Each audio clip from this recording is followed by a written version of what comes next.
Hey, Bike in a Box Day is back, and it's a villain. So how bad can it be? Yep, this bike is actually a villain, specifically a HeyBike villain. Such an evil sounding name from such a nice sounding company. HeyBike villain. But let's pull it out, put it together, and see if we can figure out why they call it that.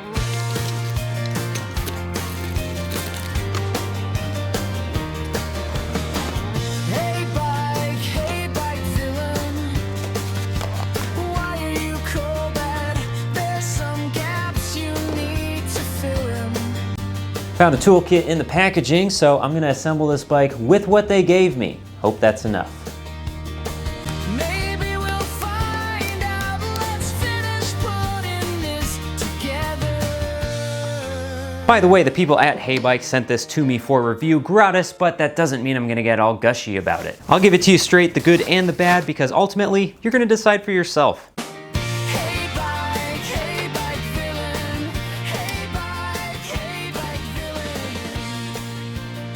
As we're wrapping this up, here's a tool update. I was able to get mostly everything put together. No scissors, so we got uncut zip ties. We got a loose front brake line because no screwdriver. Another one down here that maybe you could get away with, but there's a cotter pin underneath the pegs that maybe you could lock down on your own. But most importantly is this upper shock mount, and while it's a 13 and a 15, and they give you both, it's on the same wrench. But with all those little things fixed with tools I actually have in the garage, we can finally get a look at this thing. And it definitely takes a modern approach to electric dirt bikes. It looks basically like a Tudio, where it's kind of boxy in the middle, it's got angular design, and quite frankly, it looks more like a bicycle. Which makes sense because this is HeyBike's first foray into electric dirt bikes, having made electric bicycles. It seems like there's two different ways you can go about making electric dirt bikes these days. You can either style them based on the established gas-powered bikes that we've had for decades, or you can style them on bicycles. This really is an in-between segment where you can have things looking like this, in the same class where you have something like this, minus the wheels, of course. Turns out I don't have any dirt bikes in the garage that actually have dirt tires. They're all supermoto. I don't have a problem, you have a problem. But that does bring up the question about how this bike will perform, because those established dirt bikes are designed the way that they are for good reason. That said though, there are some styling features on these bikes that don't exactly translate to an electric drivetrain, like shrouds for example, for a non-existent gas tank. Just a few things to keep in mind as we take this out for the first time.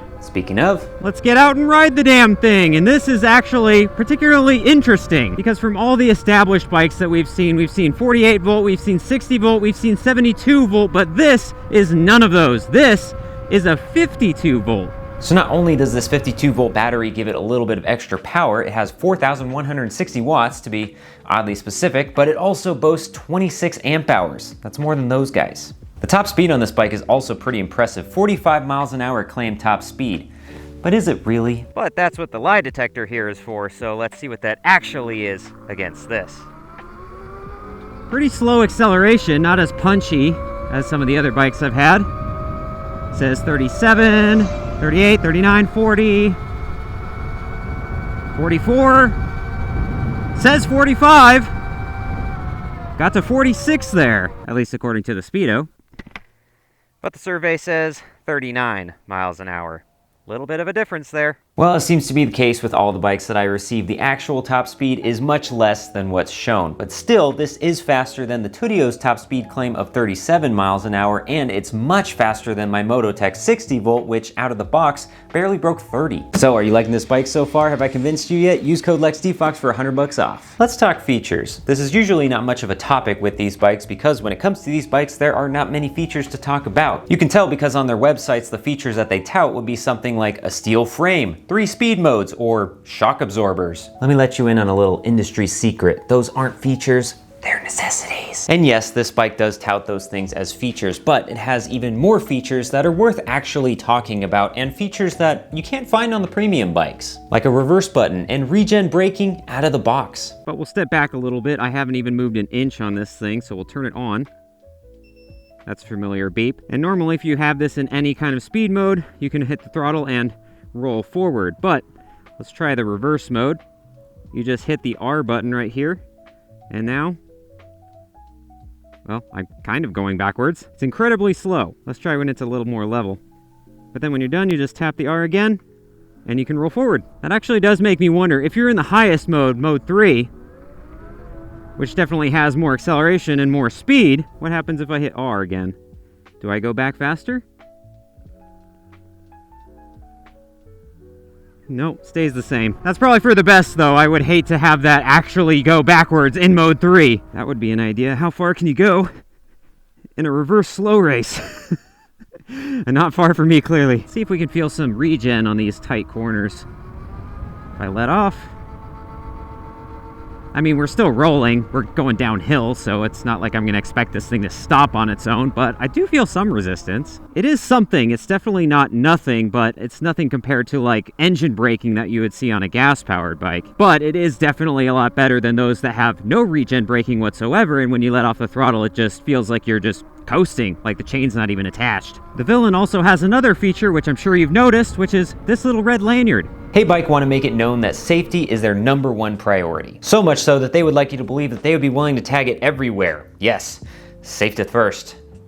Also, whatever the hell that says. This is proven by showing that it has beefy brakes, a throttle cutoff switch, and most importantly, magnetic kill switch. But at least we can demonstrate it. Full throttle, still on level 3. Not a thing, but now it works. There we go, that's the fix. It's just to lean down as close to the handlebar as I can so that way I have enough slack so I don't accidentally pop this thing off. It's just annoying because my particular action camera happens to have the record button on the right side, so I always use my right hand. It's just instinct. So if I want to keep riding this thing, I just got to remember to lean down every time I hit that button so that way I don't accidentally lose my power. All that said though, it's pretty functional, so if you're not recording frequently or you got the kiddos riding this, then it's not going to fall off because, like, even on the street, ooh, I'm hitting every pothole, making sure I get every bump. It's not moving an inch. Even out here, it's not moving an inch. Although I sure am. Okay, in this environment, now I'm starting to see that difference in the styling. You can also feel it in the functionality. Like I said, this bike is more modeled after bicycles and stuff, which aren't as heavy-duty off-road like a gas-powered dirt bike would be. And the style doesn't necessarily have anything to do with that, but at least in the feel here, oh, it's not great. It's really emphasizing how polar opposite the suspension is on this bike. You don't notice it as much on the street, but out here it's so prominent. The rear is really overdamped, if anything. It just takes forever to get back to normal. And then the front is like a pogo stick. It's just all spring, no rebound whatsoever. Whoa! Oh, the front is just like dancing all over the place. It's a little hard to get used to. Also, kind of back to the styling aspect, at least in this environment, with these fenders being as small as they are, like, I can't even see it from the front here. Feels like there's just nothing there, but I don't think that would really detract from mud or rain or any other kind of weather onto this bike. I'm pretty sure you would still be splashing yourself all over the place. But I guess on the flip side of that, being styled more for something street-oriented like an e-bicycle, this thing feels so much better on the street than some of the other electric dirt bike equivalents. Like the seat in particular, even though I'm having to sit further back than I normally would, it's actually pretty comfortable because it's not styling it after gas-powered dirt bikes, which means they're not styling it like 2x4s. All dirt bikes have 2x4 seats. I mean, it feels very light, it's very maneuverable. I could put my legs basically wherever I want because there's no fake shrouds here. It feels pretty nice, provided of course there's no potholes. You know, I did have a thought originally when I was looking at all of these features, which I'm pretty sure my YouTube compatriots like Pat Outdoors or Connor G wouldn't mention because honestly I don't think they would be as hung up on it as I am, but if this bike is so safety laden, why'd they call it the Villain? I mean, call me crazy, but I don't think many villains would have the public safety in mind with whatever they were villainizing. World domination! But while I do so, make sure you wear this little lanyard in case you get a boo-boo. I mean, there's a prime example in just the boxing. You lift this up, let your joy out. But in a villainous way. But now I see it. This bike is very two-faced when you take it from the street to the trail. On the street, it's very friendly, very smooth, very nice. Hey, bike. Then it hits the dirt where you fight to keep it pointed in a straight line. Villain. But anyway, back to things that matter, like price. The current early bird price for this bike is $13.99, eventually going up to $14.99 regular price. So technically it's the same price as the Tudio, although I've never seen that bike at actual retail. Or you could get it even cheaper by using my discount code LEXDFOX in the link in the description below for $100 off. I highly recommend it. So this bike is about a couple $100 more than its comparables, but for that price you get 4 more volts, 5 more amp hours, and about an extra kilowatt of power. Oh, and a headlight, and a handlebar bag. Forgot to mention those. That's pretty good. It even stacks up against the Mototech 60 volt, which yes, has more voltage, but that battery is such a tiny capacity and the controller on those things are pretty pathetic. So if I were to sum this bike up, I think best it would be that this bike is either the best thing or the worst thing for you, depending on what you want to do with it. So if you're like me and ride mostly on pavement, then this is probably ideal. It's smooth on the street, it's comfortable, it's nimble, it turns really, really well. If your goal is to hit the dirt, this is not ideal. I guess ultimately it just goes back to riding that line between bicycle and dirt bike. The spectrum is a wide one, and this is an offering of the other side of things, of the bicycle side, the urban side, the street side. So I guess it's up to you. Are you a hey bike? Or are you a excuse me. Hey bike villain. So that's why you're called that. It's the streets that you're killing.